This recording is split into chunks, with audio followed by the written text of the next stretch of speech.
Hey, ladies and gentlemen, if you could please rise for the playing of the national anthem.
May we pray.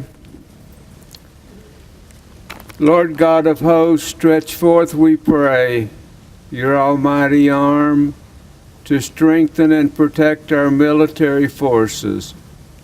Support them in the day of battle and in the time of rest and training. Keep them safe from all evil. Fill them with courage and loyalty, and grant that in all things they may serve without reproach.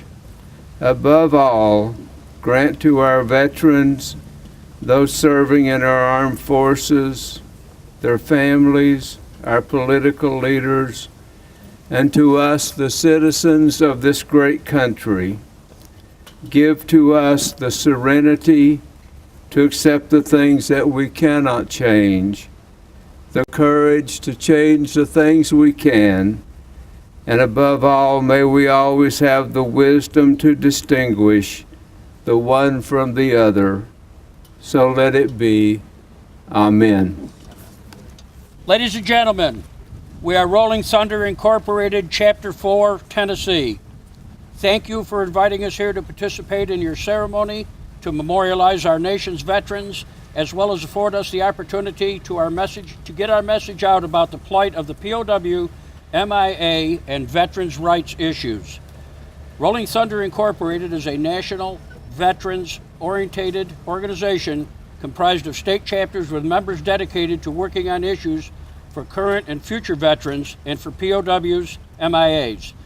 Locally, Chapter 4 Tennessee was chartered in March 2003, and by mid-2006 had grown to be the largest chapter in all of Rolling Thunder. To date, we are still one of the largest chapters. We are not a motorcycle club. Many of us ride motorcycles to draw attention to our cause as we go to and from ceremonies. Each year, Chapter 4 Tennessee donates thousands of hours of volunteer service to the VA Medical Center at Mountain Home. We support many homeless veterans in the area, donate money, food, and clothing to several charities, and we perform ceremonies and donate POW, MIA flags year-round to any group or organization that desires to fly the flag. Our mission statement. The major function of Rolling Thunder Incorporated is to publicize the POW MIA issue, to educate the public that many American prisoners of war were left behind after all previous wars, and to help correct the past and protect the future veterans from being left behind should they become prisoners of war missing in action. We are also committed to helping American veterans from all wars. Rolling Thunder Incorporated is a 501c-4 nonprofit chartered organization. Chapter members will now explain the significance of the table setting. We have some honored guests who cannot be with us, who deserve to be honored with our attention and respect. This ceremony calls for designating a POW MIA place setting as a physical symbol of the thousands of American POW MIAs still unaccounted for from all foreign conflicts. May we all be reminded to spare no effort in securing the release of any American prisoners from captivity. the repatriation of the remains of those who died bravely in defense of liberty, and a full accounting of those missing in action. The ceremony explains the symbolism of the POW MIA place setting. The table. The table is small, symbolizing the helplessness of one person alone against his oppressor. The chair.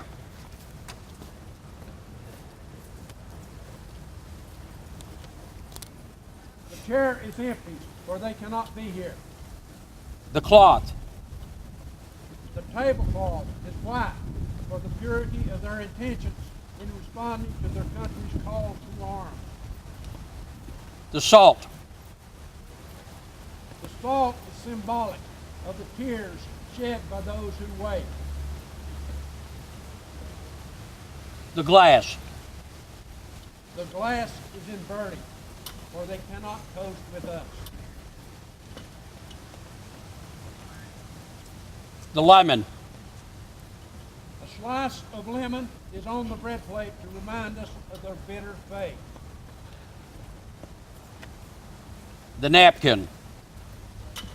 The napkin is black, symbolizing the black hearts of some of our leaders and politicians who abandoned and forgot them.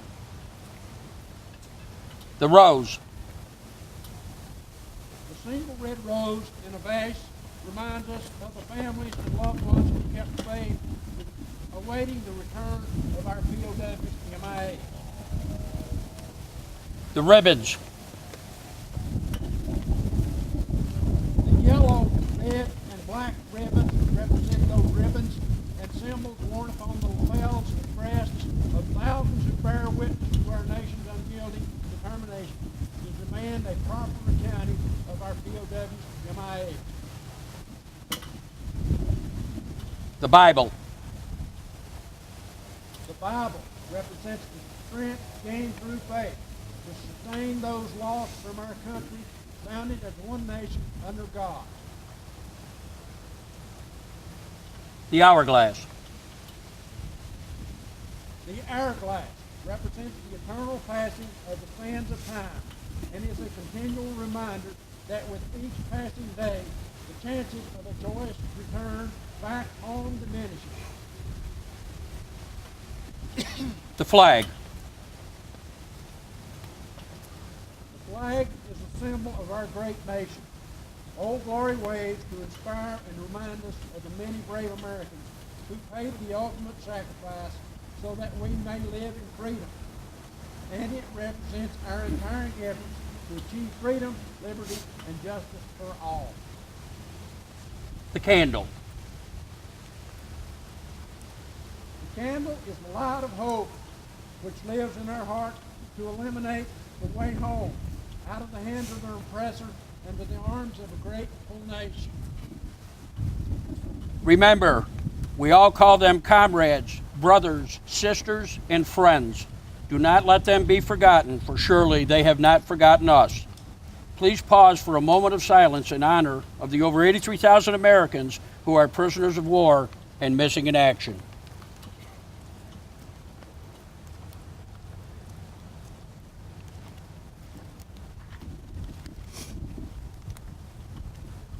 Thank you. The Missing Man Table Ceremony is a strong reminder to all who witnessed them that we will never forget the servicemen and women left behind on the battlefields of foreign lands. We will always honor their service, their sacrifices for our freedom, and dead or alive, they all deserve to come home. Thanks to you all on behalf of our total chapter membership. This concludes Rolling Thunder's ceremony.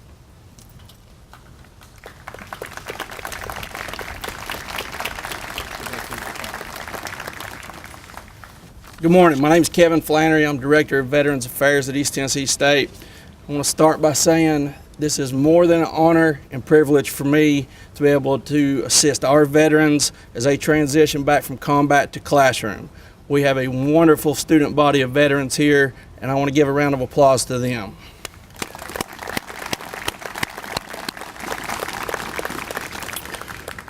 Thank you to the Veterans Affairs Standing Committee, Rolling Thunder, Andy Price, Colonel Ham, President Nolan, Major Soto, Lieutenant Colonel Bishop, Lieutenant General Hite, our ROTC cadets, cadre, and alumni, and our guests today, whether you are a visitor, student, alumni, faculty, or staff.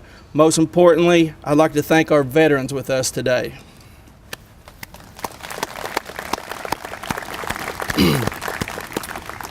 I'm not going to elaborate on the latest with ROTC. It's great news. Not my position to deal with that, but I do have a quote that I think is fitting for today.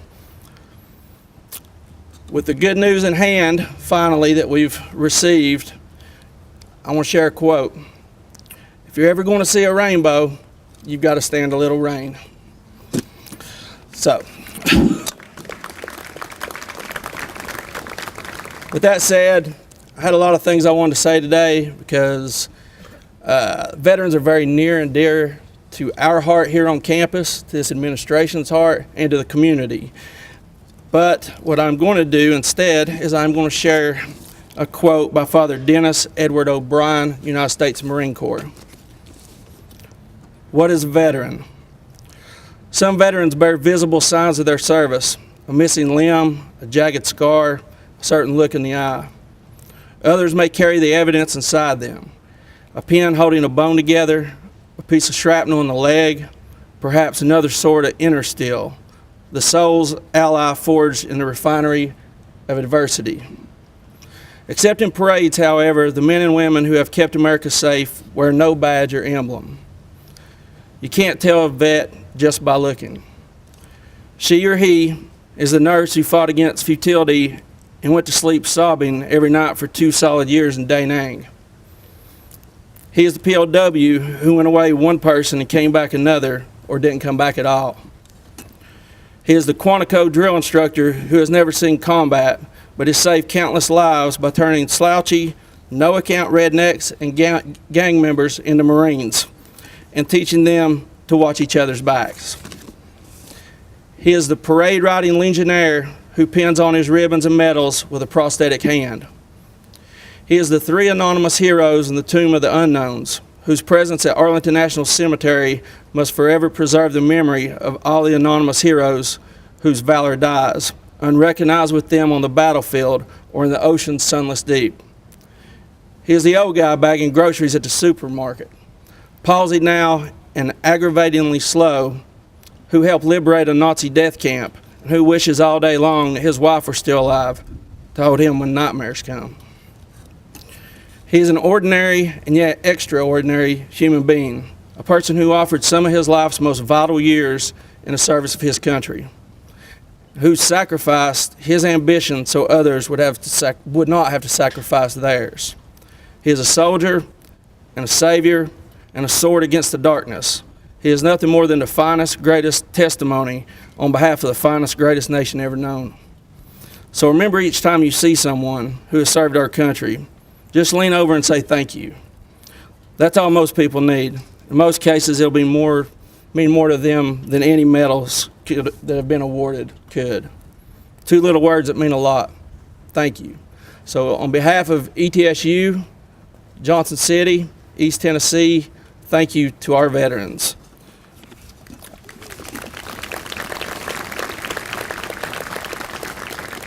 I'd like now to introduce you to Mr. Andy Price. Thank you, Kevin, for the introduction. Today is the day for all veterans. However, I would like to take a minute to tell you about the story of one student veteran here at ETSU. Once he arrived here in the summer of 2009, a veteran welcomed him with a kind, warm smile. The Veterans Affairs Coordinator at the time was Amanda, and she was a great asset to all the student veterans here. If she didn't know something about financial aid or other issues, she had the links to help within the university to help us, and had the personnel available to help us. So she would send us to a financial aid assistant named Jeremy. Later, Jeremy transferred into the VA office when she went on maternity leave. And then he ended up staying a little bit longer. Jeremy needed help in the summer of 2010 in the VA office and reached out to a veteran that had the heart and the passion to help others, but not the direction. The guidance he provided to this veteran would change his life forever. After a couple of years, Jeremy graduated with a Master's in Business Administration here at ETSU, and then ETSU made the choice to hire Kevin Flannery to continue the trend of going above and beyond for our veterans. Kevin not only continued the trend, but he improved on it by leaps and bounds. Currently, the student veteran is developing a class for veterans transitioning into college, about to graduate with a master's degree in social work, and embark on a new career path both personally and professionally. Without these experiences here at ETSU, none of this would be possible.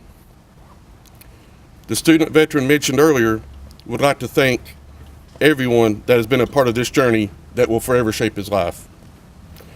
Due in part to the encouragement and leadership provided by Kevin and Jeremy, the student veteran started a chapter of the Student Veterans of America here at ETSU, and in doing so created a tradition here and continued the service that ETSU so richly deserves.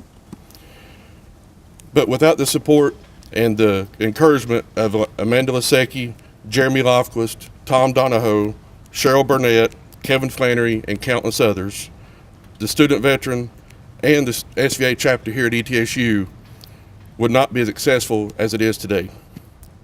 ETSU made another good choice in hiring the next speaker today. Since arriving in office, he has been nothing short of amazing when it comes to helping others at ETSU. He has been instrumental in the opening of the Student Veterans Lounge in Yoakley Hall, to the beautiful redesign that we're here today of the green space, the implementation of the Buck Hero program that Kevin helped create, and the determination shown to help ROTC be a part of the ETSU tradition here. It is with great pride and honor I introduce President Dr. Ron Nolan. Good morning. It's truly an honor to be with you here today as this campus and our community pauses to honor the men and women who have served our nation, as well as those who are currently in active service. It is a day in which we pay tribute to the more than 500 students at this institution who are veterans, and to the more than 1,400 alumni who were commissioned through our ROTC program. And it is an occasion in which we remember those who gave their lives in the ultimate sacrifice for this great country. Today, to all of those men and women, this campus and our entire community says thank you. This morning, I had the honor of rededicating the Veterans Memorial at East Tennessee State University, which was unveiled a decade ago in a ceremony on November 11th, 2003. A Veterans Memorial Committee that was formed 2 years earlier led the fundraising efforts for this project. Catherine Murray, who is now our department chair in art and design, carved the marble monument and cast the bronze helmet. The entire initiative was made possible through private gifts, including support from the Rolling Thunder organization, which provided funds for the MIA POW flag that raises awareness of the nation's prisoners of war and those missing in action. This memorial was relocated during the past year as construction of the area behind you began. Today, our Veterans Memorial sits at the center of our campus, here in the shadows of the building named in honor of our first president, Sidney Gilbreth. As I walk across this campus every day, I do so with great pride, knowing that I have the honor to walk in the footsteps of the 10 ETSU graduates who died in service in active duty. Today, join me as we pay tribute and remember those 10 men whose names are part of this memorial. They are Captain Alvin K. Broyles, who was killed April 28, 1965. Captain Donald J. Fillers, who died in service on May 28, 1965. Captain Eugene D. Franklin, June 24, 1965. Major Billy J. Nave, June 27, 1966. First Lieutenant Douglas L. Jones, October 12, 1966. Captain Gordon O. Walsh, April 16th, 1967. First Lieutenant Daniel L. Mullins, August 31st, 1967. Captain James E. Reed, February 1st, 1968. First Lieutenant James D. Duggar, October 16th, 1972. And Captain Daniel E. Graybill, February 27th, 1991. To the family members and the loved ones of these 10 men, to those others who've lost their lives, to our current veterans, and to those in active service, today we say thank you.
Thank you. It's my distinct honor and privilege to turn the program over to Lieutenant Colonel Dan Bishop, who currently leads our ROTC programs here at ETSU. He leads a group of young men and women who have been through a trying fall, but he leads forward a group of young men and women who walk in the footsteps of excellence of those 1,400 students who've received their commission from this institution. Lieutenant Colonel Bishop. This is perfect Army weather right here. Good afternoon, ladies and gentlemen. On behalf of the cadets and staff of the Buck Battalion, we would like to thank you for being with us today. And following the announcement last evening that our program will not close, what a wonderful day it is, despite the weather.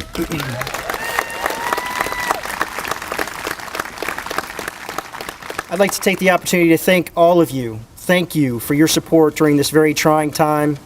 And while our program will face challenges over the next several years, I am very confident that we will overcome any obstacle to solidify our future here at East Tennessee State University. Now, as part of our celebration, I had the very distinct pleasure of introducing two of our ETSU veterans. Lieutenant General Height, a distinguished alum of ETSU and of the Buck Battalion, and Major Mario Soto, a third-year student at the Quillen College of Medicine and an honorary member of our battalion. Lieutenant General Ronald Height is a native of Washington County and is a graduate of ETSU's class of 1964. General Height was recognized as a distinguished military graduate while earning his commission as an infantry officer. Following attendance at the Infantry Officer Basic Course, Airborne, and Ranger schools, General Height served our nation for 33 distinguished years, commanding at virtually every level in the United States and abroad. Among his many accomplishments, he was selected to be the first commander of the Army's Combat Systems Test Activity in Aberdeen Proving Ground, Maryland. In his last assignment, he served as the military deputy to the Assistant Secretary of the Army for Research, Development, and Acquisition, providing testimony before the House and Senate Defense Committees and directing the Army's Acquisition Corps. Currently, General Height is the president and CEO of Cypress International, an Alexandria, Virginia-based company which assists clients in planning business development and marketing of defense and aerospace products and services worldwide. He also remains an extremely active supporter of ETSU and specifically the Buck Battalion. Ladies and gentlemen, I'd like to welcome Lieutenant General Ronald Height.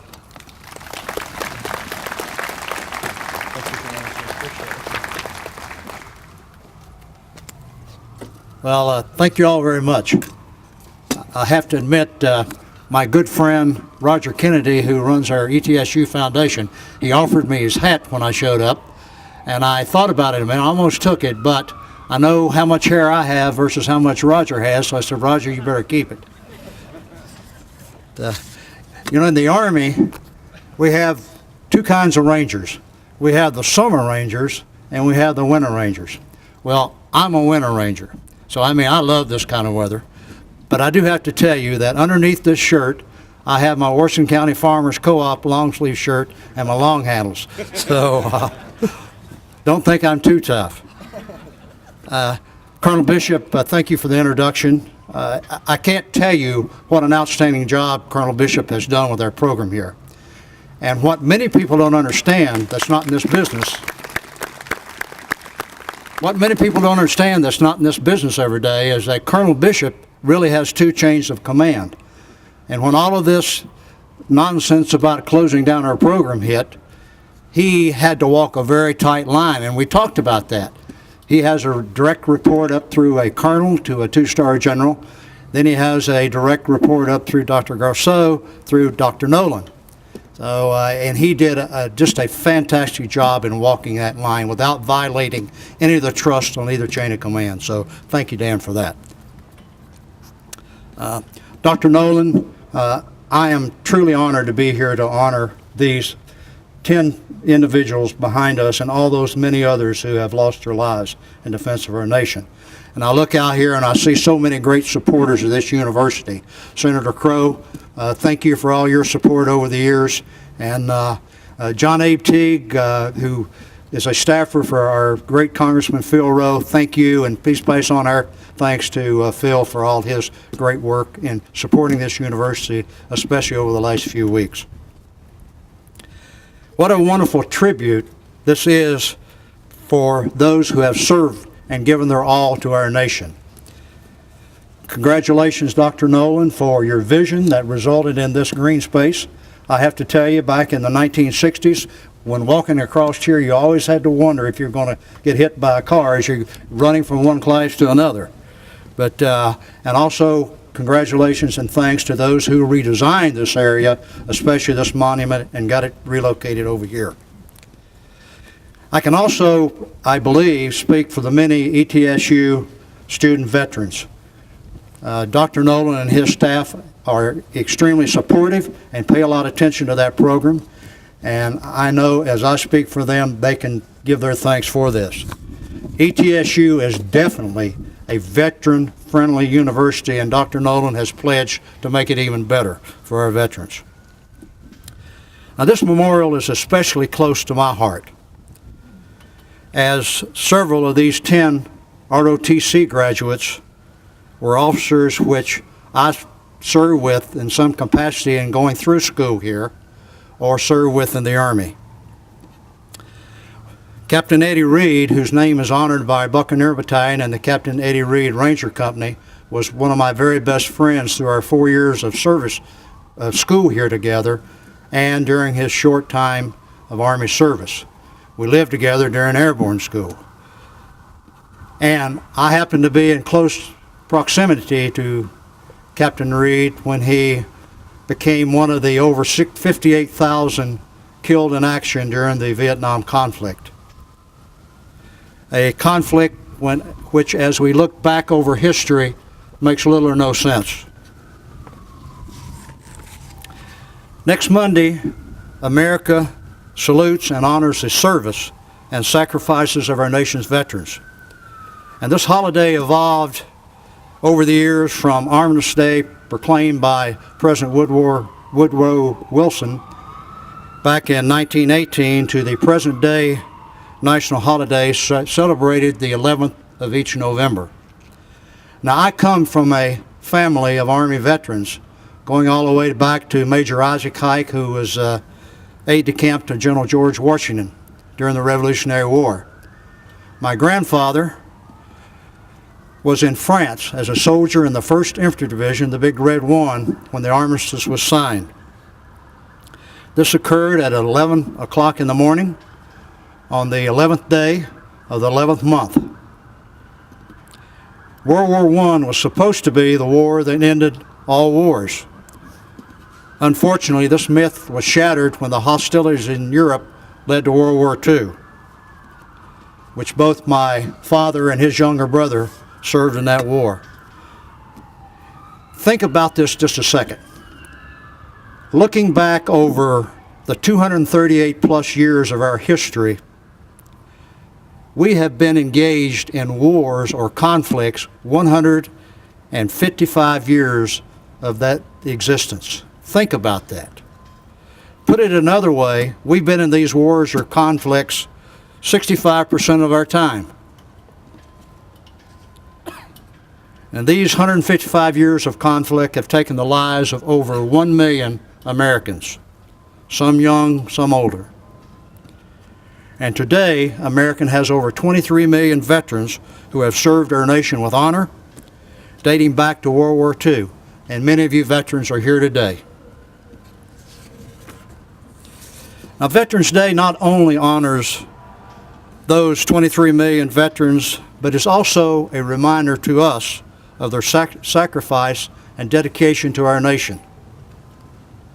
This special day should be a beacon for us, and more importantly for future generations, to remember and understand that freedom isn't free, regardless of what some people may speak about on TV. Serving your nation is a very risky business. Martin Luther King once said, "Service is the rent that you pay for the space you occupy." And I submit to you that our veterans have more than paid for the space that they occupy. Our debt to these veterans is an obligation and a solemn duty, a duty which every American should embrace. In all our nation's wars, one undisputed fact stands out. Our veterans performed superbly and accomplished all asked of them. They did so with courage and honor. I ask that you pause for just a moment and reflect on the following. As a nation, we didn't get freedom of religion from our preachers. We didn't get the freedom to vote from our politicians. We didn't get the freedom of the press from the media. And we didn't get freedom of speech from all our lawyers. All of these basic freedoms came from our forefathers who fought and died for them, and from our 23 million veterans scattered across this great country now. And these freedoms are guaranteed and underwritten every day by those who serve and those who will be our future veterans. I'm proud to be a veteran and a product of this ROTC program, a program which over the past 60 years, as Dr. Nolan mentioned, has produced over 1,400 young officers for service in various military specialties. A program which is an integral part of this university, and a program whose loss would be devastating not only to the university, but also to our surrounding region. Now that we have the good news, we must all continue to do our utmost to ensure our program remains successful, a part of this campus, providing future leaders for our service to our nation, and providing our veterans of tomorrow. And to those families whose loved ones' names appear here behind me on this memorial, we give our heartfelt thanks for the ultimate sacrifice made by each of these courageous Americans. We can never repay them for their losses. To our many veterans who are here today, I salute you for your service to our nation and ask that you continue to support this great university and our outstanding ROTC program. I'm going to conclude now with a prayer. It's a prayer written by a Civil War soldier, and the prayer is titled, I asked for. I asked for strength, and God gave me difficulties to make me strong. I asked for wisdom, and God gave me problems to solve. I asked for prosperity, and God gave me brain and brawn to work. I asked for courage, and God gave me dangers to overcome.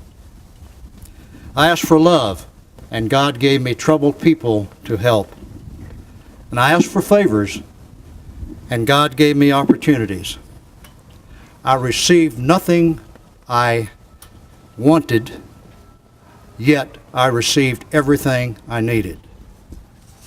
So, as you celebrate and enjoy our national holiday this coming Monday, I ask that you pause for a moment as you're going through today to reflect on just how much these departed veterans whose names are here behind me on this monument and our 23 million veterans across this nation have sacrificed to ensure our freedom. I know that my thoughts will be with them, especially with my dear departed friend, Captain Eddie Reed. Thank you all so much.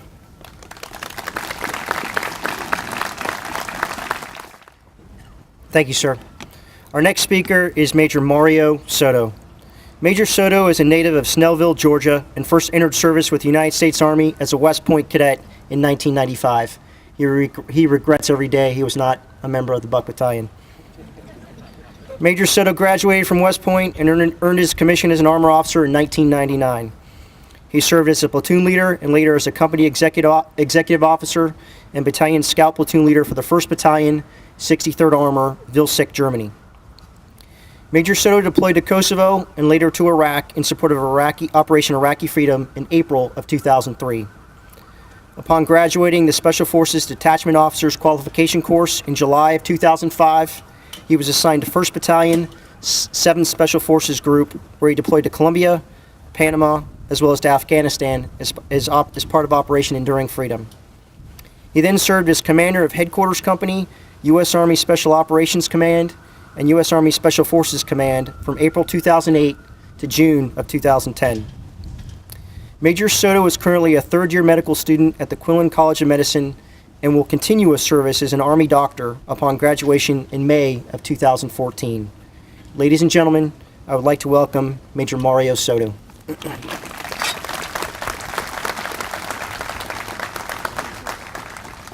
Colonel Bishop, a small correction there. I'm now a fourth-year medical student, so you're robbing me of a year. Yeah, and like General Hyde, I too am a Winter Ranger, but I'm also a 7th grouper, which is South America. It's generally warm down there, and that's the kind of weather I prefer. But it's a good day to be a Ranger. Good morning, ladies and gentlemen. On behalf of the students at East Tennessee State University, I would like to welcome President Brian Nolan, Lieutenant General Retired Ronald Height, other distinguished guests of ETSU, the Quinlan College of Medicine, the Veterans Affairs, and the officers, NCOs, and cadets of the Buccaneer Battalion for their attendance today at the rededication of this beautiful Veterans Memorial. As many of you all are aware, the graduates and students at ETSU have a rich history of military service. And over the last 60 years, the ROTC program has produced some of our nation's finest leaders. As we celebrate Veterans Day, I would like to offer my deepest gratitude to the vets in attendance of today's ceremony. This memorial is just a small token of thanks for the sacrifices you've made on behalf of a grateful nation. I would also like to recognize our future veterans as well. You're about to enter military service at a time of great uncertainty and change for the armed forces. Your commitment to keeping our nation safe during present wars and future conflicts is commendable. Now, General Haidt stole a little bit of my thunder on this, but I'd like to begin talking a little bit about the history of Veterans Day and how changes in warfare over the last 90 years haven't really changed the meaning of this celebration. World War I officially ended when the Treaty of Versailles was signed on June 28, 1919. However, fighting ceased about 7 months earlier when an armistice between the Allied nations and Germany went into effect on the 11th hour of the 11th day of the 11th month in 1918. In November of 1919, President Woodrow Wilson said the following words: "To us in America, the reflections of Armistice Day will be filled with solemn pride in the heroism of those who died in the country's service and with gratitude for the victory."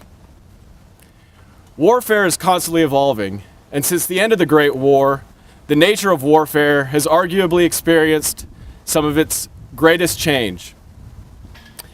Now more than ever, we are embattled against small groups of violent non-state actors, and we rely a lot on technology for a wide range of military applications.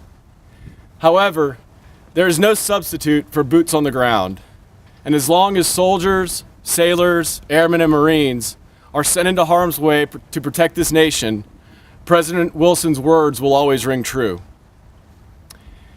I would also like to share a few words of gratitude about the veterans community in and around ETSU and how they helped ease my transition from a Special Forces operator to an Army physician. Serving on active duty as a leader in the United States Army is the greatest privilege that I've ever had. When I decided to pursue a medical degree here at ETSU, I knew that I would have to leave active service and enter the reserves during these 4 years of training. It was a really tough decision to make, leaving something that I loved, but it was a risk that I was willing to take. I came to ETSU in 2010 with little knowledge of the area, but I was soon welcomed with open arms by a cadre of people, both here at the university and at the Veterans Affairs office, who genuinely cared about my well-being. And they took the time to help me navigate through the complicated VA bureaucracy, which I'm sure a lot of you all are aware of, to get all the benefits that I deserved. So for the current and future vets in attendance, rest assured that you will always have a place to call home here at ETSU.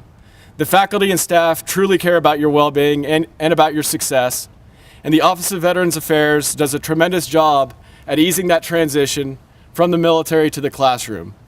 This monument behind me is a testament to that fact.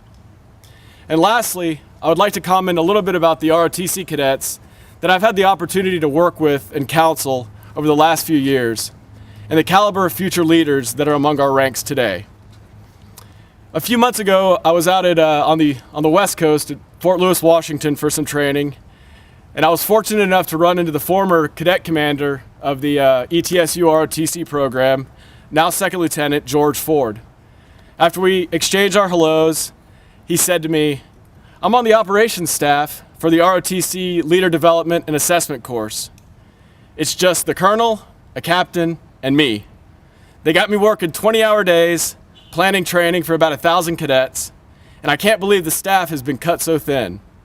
Last year, they had about 3 times the number of people doing the same amount of work."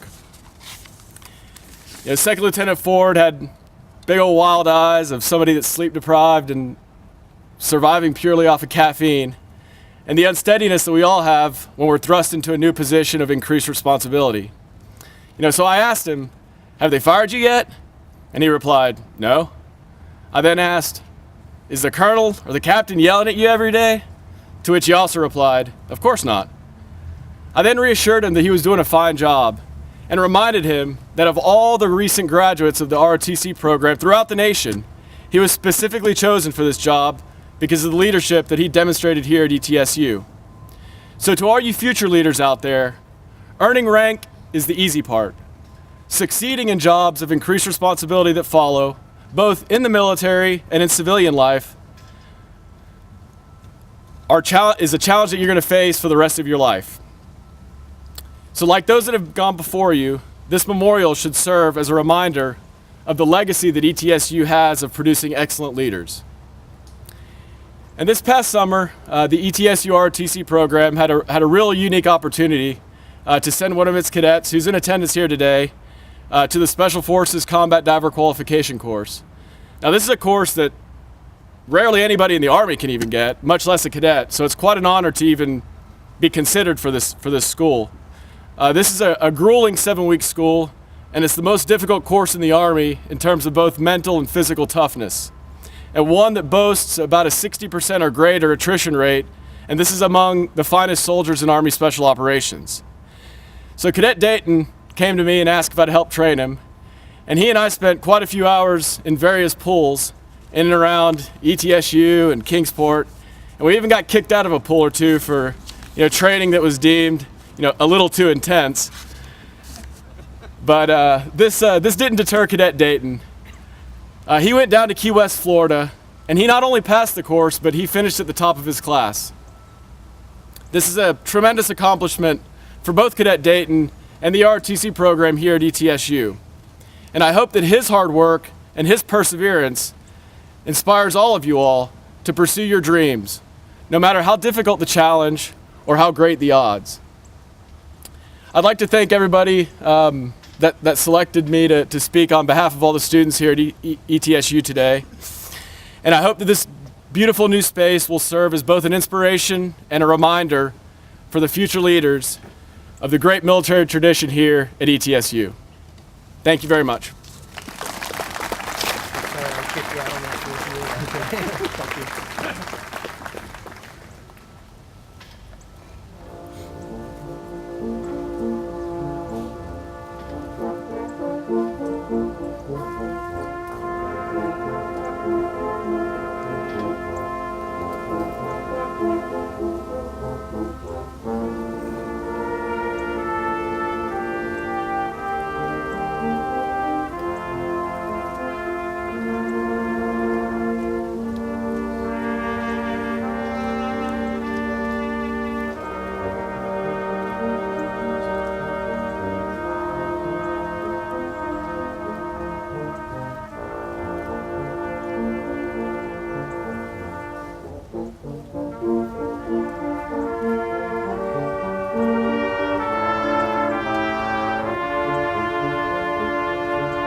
Ladies and gentlemen, that concludes our ceremony today. Thank you very much for being with us today, and go Bucks.